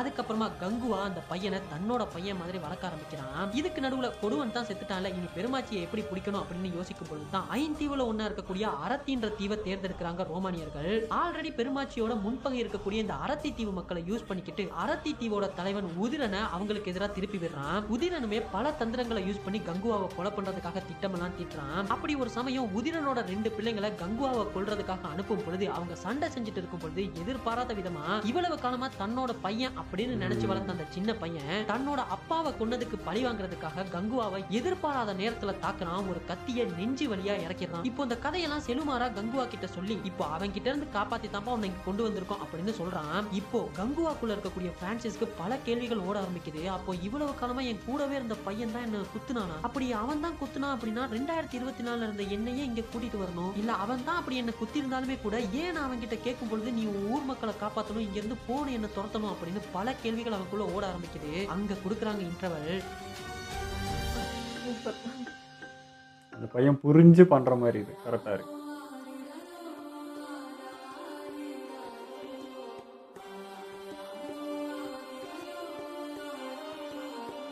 வேற லெவல் ப்ரோ. சூப்பரா இன்டர்வல் சொல்றீங்க. முடிஞ்சா கங்குவாக்குள்ள இருக்கக்கூடிய அந்த பிரான்சிஸ் அந்த பையனை தேடி மறுபடி காட்டுக்குள்ள போறான். போய் அந்த பையனையும் ஒரு மாதிரியா கண்டுபிடிச்சிடறான். அப்ப அவன் கேக்குறான், எனக்கு இப்ப எல்லாமே தெரியும், ஆக்சுவலி எனக்கு ஒண்ணுக்கு மட்டும் பதில் சொல்லு, நீ ஏன் இங்க கூட்டிட்டு வந்த, ஆக்சுவலி நீ யாரு அப்படின்றதெல்லாம் கேக்குறான். அதுக்கு அந்த பையன் கொஞ்சமா பதில் சொல்ல ஆரம்பிக்கிறான். அதாவது தான் இருக்கக்கூடிய அந்த ரிசர்ச் லேப்ல தன்னோட பிரெயினை ஓவர் ஸ்டிமுலேட் பண்ணதுனால அவனுக்கு முன்ஜென்ம ஞாபகங்கள்லாம் வர ஆரம்பிக்குது. அதுல அவன் தான் கங்குவாவையும் கொலை பண்றான். அவன் கொலை பண்ணதுக்கு பின்னாடி உதிரனோட படைகள் கங்குவாவோட பெருமாச்சுக்குள்ள பூந்து பெண்கள் குழந்தைகள்னு ஈவு இறக்கம் பார்க்காம எல்லாரையும் கொன்னு குவிக்கிறாங்க. அது மட்டும் இல்லாம மொத்த ஐந்தீவையும் தன்னோட கண்ட்ரோலுக்கு கீழே கொண்டு வரான். இப்போ இதெல்லாம் பார்த்த ஒரே சாட்சி அந்த பையன். இப்போ அந்த பையனுக்கு ஒரே கில்ட்டா ஃபீல் ஆகும். தான் மட்டும் கங்குவாவை கொல்லாம இருந்துச்சுதான் அந்த மக்கள்லாம் காப்பாத்திருக்கலாம்னு. சோ அந்த ரிசர்ச் சென்டர்ல இருந்து தப்பிக்கிறான், கோவாக்கும் வரான், கங்குவாவையும் பாக்குறான். அண்ட் இப்போ அவனோட பிரெயின் ஸ்டிமுலேஷனால அவங்க இங்கேயுமே வந்துட்டாங்க. சோ இப்போ கங்குவாக்கு புரியுது அந்த மக்கள்லாம் கங்குவாவை எவ்வளவு நம்புறாங்க, அவனோட கடமை என்னன்னு புரியுது. சோ கங்குவா தன்னோட மக்களுக்காக தான் தலைமை தாங்கி போருக்காக போறான். உதிரனோட போர் செய்யறான். அப்படி போர் செய்யும் பொழுதுதான் ஒண்ணுமே முடியாத பட்சத்துல பையனை கடத்தி வச்சுட்டு கங்குவாவை பிடிக்கிறதுக்காக ட்ரை பண்றான். இப்போ கங்குவாக்கு அந்த பையனோட உயிர் தான் முக்கியம். சோ அந்த பையனுக்கு போராடுறான். ஒரு கட்டத்துல முடியாத பட்சத்துல அந்த பையன் தன்னோட உயிர் போனா என்னோட போயிரும், ஆனா உன்னோட உயிர் போனா இந்த ஊர் மக்களை காப்பாற்ற முடியாதுன்னு கங்குவாவுக்காக தன்னோட உயிரை விடுறான். இப்போ கங்குவாவா இருக்கக்கூடிய பிரான்சிஸ் உதிரனையுமே கொள்றான். அப்படியே பிளாக் அவுட் ஆகுது. மறுபடி பிரான்சிஸ் கண் திறக்கிறான். கண் திறந்து பார்த்தா பிரான்சிஸையும் அந்த சின்ன பையனையும் அந்த ரஷ்யன் கேங் தூக்கிட்டு போறாங்க. ஆக்சுவலி இங்க கட் பண்ணி தானே இப்ப நாங்க கங்குவாவோட கதையெல்லாம் பார்த்தோம். இப்போ அந்த ரஷ்யன் கேங் பிரான்சிஸையும் அந்த பையனையும் ஒரு பிரைவேட் ஜெட்ல ஏத்தி கடத்திட்டு போயிட்டு இருக்காங்க அப்படின்றதையும் தெரிஞ்சுக்கலாம் பிரான்சிஸ். சோ அவங்களோட மறுபடியும் சண்டை செய்யறான். ஒரு மாதிரியா எல்லாரையும் அடிச்சு போட்டது அந்த பையனை பார்த்து ஒரு பெருமிதமான சிரிப்பு சிரிக்கிறான். நீ சொன்ன மாதிரியே அந்த மக்கள்லாம் நான் காப்பாத்திட்டேன்னு. ஆனா அதுக்கு அந்த பையன் சொல்றான், இன்னும் இந்த கதை முடியல. என்னோட முன்ஜென்ம ஞாபகங்கள்லாம் பார்க்கும்போது இன்னொரு கேரக்டரும் கூட வந்தான்னு சொல்ல ரத்தாங்கசன் கேரக்டரை காட்டும். கார்த்தியோட கேமியோ. ஆக்சுவலி கேரக்டரா பாத்தீங்க அப்படின்னா இது உதிரனோட இரண்டாவது மனைவிக்கு பிறந்த பையன் தான் இந்த ரத்தாங்கசன். இப்போ அப்படியே இன்டர்கட் பண்ணா அந்த பையன் சொல்றான், இப்போ அதே கேரக்டர் தான் நான் இருக்கக்கூடிய அந்த ரிசர்ச் சென்டரோட சீஃபுமே, அதுதான் எனக்கு ஒண்ணுமே புரியலன்னு சொல்ல அங்க கட் பண்ணா ரிசர்ச் சென்டரை காட்டும். அங்க அதே கார்த்தி அந்த ரிசர்ச் சென்டரோட சீஃபா இருக்காப்ல. அப்ப அந்த செக்யூரிட்டி சொல்றான், சீஃப் அந்த பையன் இங்க இருந்து தப்பி போய் கோவால இருக்கக்கூடிய பிரான்சிஸ்னு ஒருத்தனை மீட் பண்ணிருக்கானே. அதுக்கு அந்த சீஃப் கேரக்டர் சொல்றான், அவன் பேரு பிரான்சிஸ் கிடையாது, கங்குவா. ஐயா வேற மாதிரி நீங்க அப்படின்னு சொல்ல அங்க பார்ட் 2 லீட விட்டு முடிக்கிறோம். எப்படி நம்ம கதை ஜஸ்ட் இப்படி வந்திருந்தா நல்லா இருக்கும்னு என்னோட தாட்ஸ் தாங்க சொன்னேன். இந்த கதை எப்படி இருந்துச்சு அப்படின்றத கமெண்ட்ஸ்ல சொல்லிருக்கோங்க, நானும் தெரிஞ்சுக்கிறேன். அப்புறம் எல்லாரும் கேட்கறது ஒரே கேள்வி தாங்க, ஏன்டா உங்களுக்கு எல்லாம் சூர்யான்னு சொன்னது இவ்வளவு ஹேட்ரேட பரப்புறீங்க? இது ஒன்றும் அவ்வளவு கழுவி ஊத்துற அளவுக்கான படம்லாம் ஒன்றும் கிடையாது. இதுக்காக சூர்யா சார் எவ்வளவு கஷ்டப்பட்டிருக்காரு தெரியுமா, அந்த டீம் எவ்வளவு கஷ்டப்பட்டிருக்காங்க தெரியுமா, அப்படி தெரியுமா இப்படி தெரியுமான்னு இந்த முட்டு பாய்ஸோட கமெண்ட்ஸ் 1000 இன்க்ளூடிங் ஜோதிகா மேம். இத்தனை பேர் உட்கார்ந்துருக்காங்களே, அவங்களுக்கு யாரையாவது எழுந்திருக்க சொல்ல வேண்டியதானே? என் புருஷன் தான் உங்களுக்கு கேவலமா போயிட்டாரா? என் புருஷன் இன்னைக்கு வேணா சாதாரணமா இருக்கலாம், ஆனா நாளைக்கு நிச்சயமா பெரிய ஆளாகத்தான் போறாரு. அன்னைக்கு சொந்தம் சொல்லிக்கிட்டு நீங்க பட்டு அழிச்சுக்கிட்டு வரத்தான் போறீங்க. அப்ப வச்சுக்கிறேன் உங்களை. பொதுவா ஒரு படத்துல இருக்கக்கூடிய எலிமெண்ட்ஸை வச்சு தான் முட்டு கொடுப்பாங்க. அதாவது என்னையா அவங்க இப்படி பண்ணிருக்காரு அப்படின்னு அது யாரு சொல்றாங்களோ அவங்க யாருக்கு ஃபேனா இருக்காங்களோ அவங்க பண்ண கிரிஞ்சான எலிமெண்ட்ஸ் எல்லாம் வச்சு தான் கலாச்சாரம் தெரிவாங்க. ஆனா இந்த வாட்டி தான் புதுசா கிளம்பி இருக்காங்க இமோஷனல் மெனிபுலேஷன். எவ்வளவு கஷ்டப்பட்டு சூர்யா சார் இந்த படத்துக்காக நடிச்சிருக்காரு தெரியுமா, அந்த டீம் எவ்வளவு கஷ்டப்பட்டிருக்காங்க தெரியுமா, சிவா எவ்வளவு இந்த படத்துக்காக கஷ்டப்பட்டிருக்காரு தெரியுமா. இமோஷனல் மெனிபுலேஷன் தான். இந்த முட்டு கொடுக்குற பாய்ஸ் எல்லாம் ஒண்ணே ஒன்று மட்டும் புரிஞ்சுக்கணும், சூர்யா சார் கஷ்டப்பட்டு நடிக்கிறாரு, சிவா அண்ட் டீம் கஷ்டப்பட்டு இந்த படம் எடுத்திருக்காங்க, இதெல்லாம் எவனாச்சும் இல்லன்னு சொன்னானுங்களா? ஈவன் எந்த ஒரு ரிவ்யூலயுமே கூட சூர்யா சாரோட ஆக்டிங் நல்லா இல்ல, கேமரா எஃபெக்ட்ஸ் எல்லாம் நல்லா இல்ல, சிவா எடுத்துக்கிட்ட கதையை நல்லா பண்ணலாம் அப்படின்னு சொல்ல கிடையாது. எல்லாருமே கேட்கறது என்னன்னா, கொடுத்த அந்த 120 ரூபாய்க்கு உருப்படியான ஒரு கதை, அவ்வளவுதான். அதை ஏன்பா கடைசி வரைக்கும் புரிஞ்சுக்கவே மாட்டேங்கிறீங்க? பாகுபலி வந்தா சப்போர்ட் பண்றீங்க, கேஜிஎஃப் வந்தா சப்போர்ட் பண்றீங்க, கங்குவாக்கு மட்டும் சப்போர்ட்டே கிடையாது. இல்ல எனக்கு புரியல, அதுல பாக்குறதுக்கு உள்ள கதைன்னு ஒண்ணு இருந்துச்சுடா, சப்போர்ட் பண்ணாங்க, நீங்களும் கதைன்னு ஒண்ணு பண்ணுங்க, சப்போர்ட் பண்ணதாயா போறாங்க. ஏன் ஜெய் பீம்க்கு சப்போர்ட் பண்ணலையா, இந்த சூரரை போட்டிருக்கு சப்போர்ட் பண்ணலையா? இது யாரு படமா இருந்தாலும் அது ஒரு நல்ல படமா இருந்தா ஆடியன்ஸ் சப்போர்ட் பண்ணதாயா போறாங்க. இது ஒரு பேசிக்கான விஷயம். முட்டு பாய்ஸ் இத புரிஞ்சுக்கோங்கடா. எல்லார் கையிலயும் இன்னைக்கு வந்த பாஸ் இருக்குன்னு நினைக்கிறேன். டிசம்பர் மாதம் எந்த டேட்னு அனௌன்ஸ் பண்றோம். இதே பாஸோட இங்க சக்சஸ் கான்ஃபரன்ஸ் ஆகாது.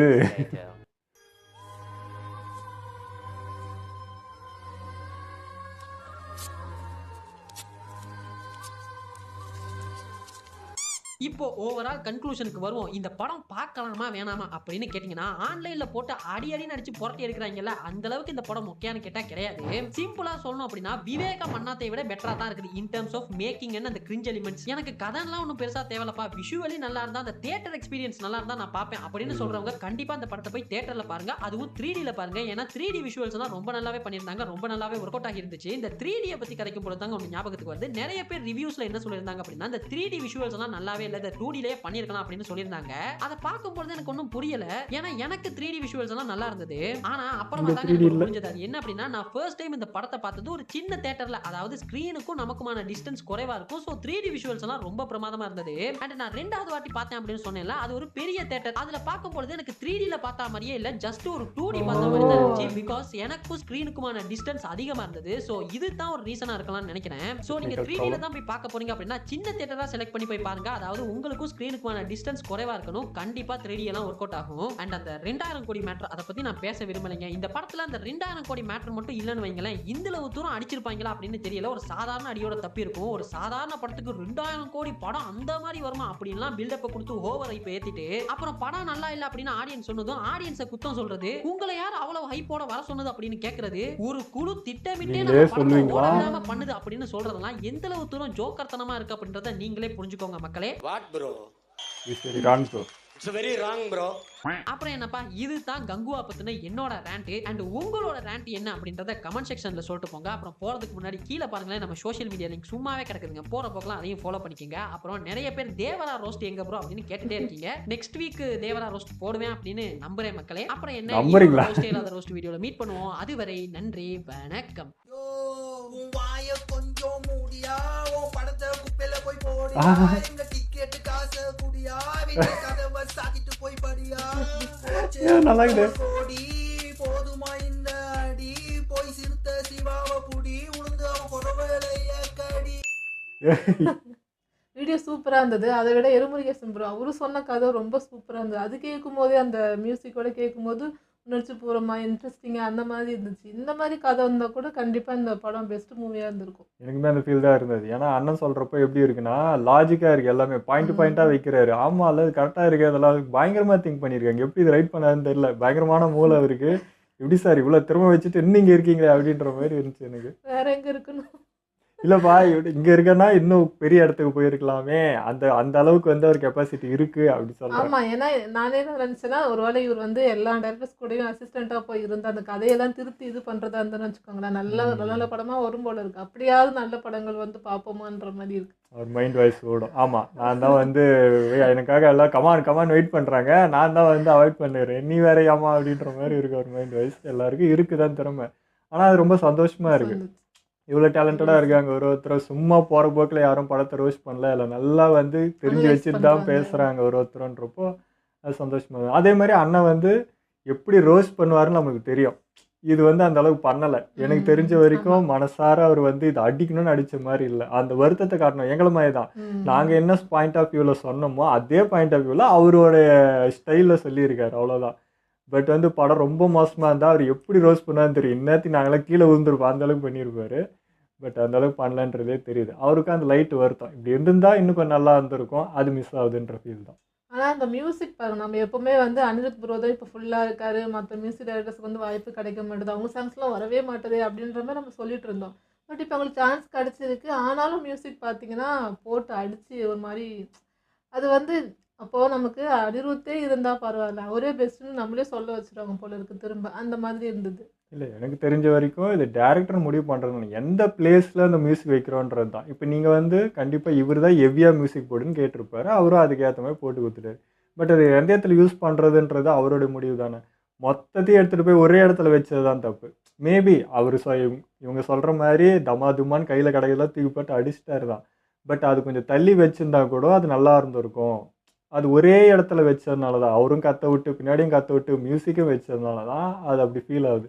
தனித்தனியாக இருந்தால் மேபி அந்த அளவுக்கு தெரிஞ்சிருக்காதுன்னு ஒரு ஃபீல் இருக்குது. அது ஓகே. ஆனால் வந்து அவர் மியூசிக்னால தெரிஞ்சிடும் யூனிக். ஏன்னா எப்போவுமே பார்த்தீங்கன்னா ஒரே இன்ஸ்ட்ருமெண்ட்ஸ் யூஸ் பண்ணி தான் ஒரு மியூசிக்கே இருக்கும். ஈஸியாக இவரு தான் அப்படின்றது கண்டுபிடிச்சிடலாம். எனக்கு என்னன்னா மியூசிக் வந்து ரொம்ப டம்முன்னு இருந்துச்சோன்ற மாதிரி. எனக்கு கேட்டால் மியூசிக் வந்து சுமாரா எப்படி சொல்லாமான்னு தெரில. பட் இன்னும் எதனாவது நல்லா கொடுத்துருக்கலாமே, ரொம்ப போட்டு அடிச்சிட்டாங்களே அப்படிங்கிற மாதிரி இருந்தது. அது அந்த இதுக்கு பொருந்தலைன்ற செட் மாதிரி ஆகலை. ரொம்ப ஹெவியாக போயிடுச்சு அப்படின்னு சொல்கிறாங்க. அது புரியுது, அது கரெக்டு தான். அப்படி தான் எல்லாருமே ஃபீல் இருக்கும். மொத்த பேரும் சொல்கிறதே அதுதானே. இன்னும் அது கையில் காய்ச்சலாம் தூக்கி போட்டு அடிச்ச மாதிரி இது ஒரு இதுவாக போகல, அந்த லைனில் போகலன்ற மாதிரி இருந்துச்சு. அது கரெக்டு தான். அதேமாதிரி எருமுரேஸ் அண்ணன் சொன்ன மாதிரி சென்டிமெண்ட் போட்டு கடைசியில் பேசின மாதிரியும் சிலது இருந்துச்சு தான். ஃபஸ்ட்டு வந்து சூர்யா அவங்க ஒய்ஃப் வந்து பேசுனது, அதுக்கப்புறம் வந்து இந்த கஷ்டம் இதே தான் எல்லாருமே இந்த ஒன்று எடுத்துடுறாங்க. படம் கரெக்டாக போச்சுன்னா அப்படியே விட்டுருவாங்க. சப்போஸ் அது கொஞ்சம் அப்படி டல்லாகும் போது உடனே இந்த சென்டிமெண்ட் எடுத்துவோம். நாங்கள் எவ்வளோ கஷ்டப்பட்டு போனோம், எத்தனை வருஷம் போனோம், எவ்வளோ எஃபெக்ட் பண்ணோம், அதெல்லாம் புரியுது சார். ஆனால் அந்த எஃபெக்டை டேமேஜ் பண்ணதே நீங்கள் தான்ன்றது தான். நான் இப்போது நல்லா கொடுத்தாங்க, ஆடியன்ஸ் வந்து அதை எடுத்துக்கல, உங்களுக்கு பார்க்க தெரில, உங்களுக்கு பண்ண தெரிலன்னு பழிய தூக்கி அப்படியே போட்டுட்டு அந்த பக்கம் காட்டினால சென்டிமெண்ட்டை காட்டி இது நிறைய பேர் பண்ணிட்டு தான் இருக்காங்க. அப்படி இல்லை, நீங்கள் கரெக்டாக எடுத்துகிட்டு போயிருந்தால் அது கரெக்டாக இருக்க போகுது. நீங்கள் கன்வே கரெக்டாக பண்ணல, கரெக்டாக தான் எடுத்திருக்கீங்க. பட் அது நீங்களே வந்து ஒரு இடத்துல வந்து எதை கரெக்டாக எங்கெங்கே வைக்கணுமோ அது வைக்காமல் எல்லாத்தையும் போட்டு எல்லாமே எனக்கு பிடிச்சிருக்கு நான் எல்லாத்தையும் வைப்பேன்னு வச்சது தான் இங்கே வந்து ஃபால்ட் ஆகிருக்கு. அது எங்கே வைக்கணுமோ அங்கே வைக்காமல் போனது தான் மிஸ்டேக்குன்றோம். ஆனால் எருமுருகேசன் லாஸ்ட்டில் சொன்னார் ரொம்ப வந்து கழிவு ஊற்றி அது இது எனக்குமே பட்டுது. நிறையா பேர் நிறையா கமெண்ட்டாக இருக்கட்டும் ரொம்ப வந்து அட்டாக் பண்ணி பேசினது, ரொம்ப பர்சனலாக நிறைய பேர் பேசினாங்க. ஸோ அந்த மாதிரி பண்ணியிருக்க வேண்டாம். ஓகே, நம்ம படம் பார்க்குறோம் பிடிக்கலன்றது சொல்கிறோம், அது வேறு. அதையும் தாண்டி ரொம்ப அநாகரிகமாக ரொம்ப போட்டு அதை இது பண்ண மாதிரி இருந்துச்சு. ஸோ அது பண்ணாமல் இருந்தால் நல்லாயிருக்கும்.